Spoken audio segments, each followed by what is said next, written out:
Il était une fois un grand capitaine qui se nommait capitaine de l'ouest de la Roberval et son esclave William. I am the one, the way your son don't need a gun to get respect up on the street. Under the sun, the bastard son will pop the clock to feed himself and family. My enemies, your enemies, my enemies, we wet them up like a canteen. The yellow tape surrounds the face, don't have a face, so now you. Je m'appelle le grand capitaine Roberval de l'Ouest. Je viens de gagner une guerre énorme. J'ai tué tout le monde. Maintenant, il faut que j'aille trouver mon château. Allons-y, esclave William.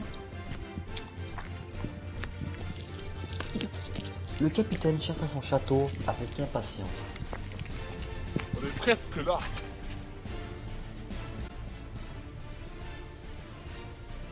Nous sommes arrivés au château.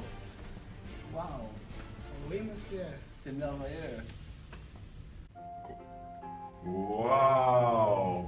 Le capitaine adorait son château. Waouh! Quel beau château!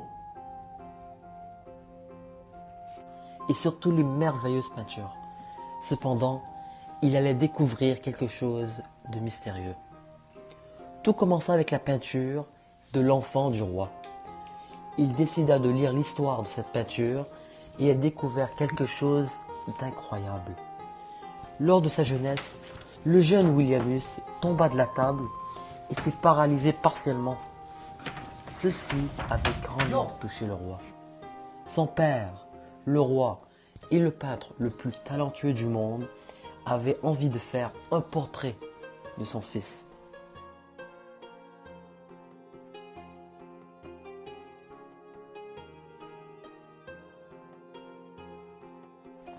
L'œuvre se développait de peu à peu, mais quelque chose d'étrange se passait avec le garçon lors de ce processus. À mesure que le roi peinturait, le fils s'affaiblissait.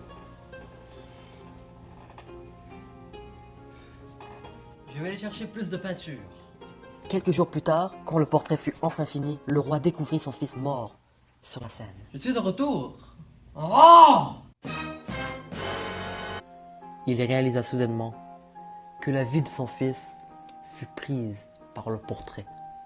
Williamus était devenu la peinture.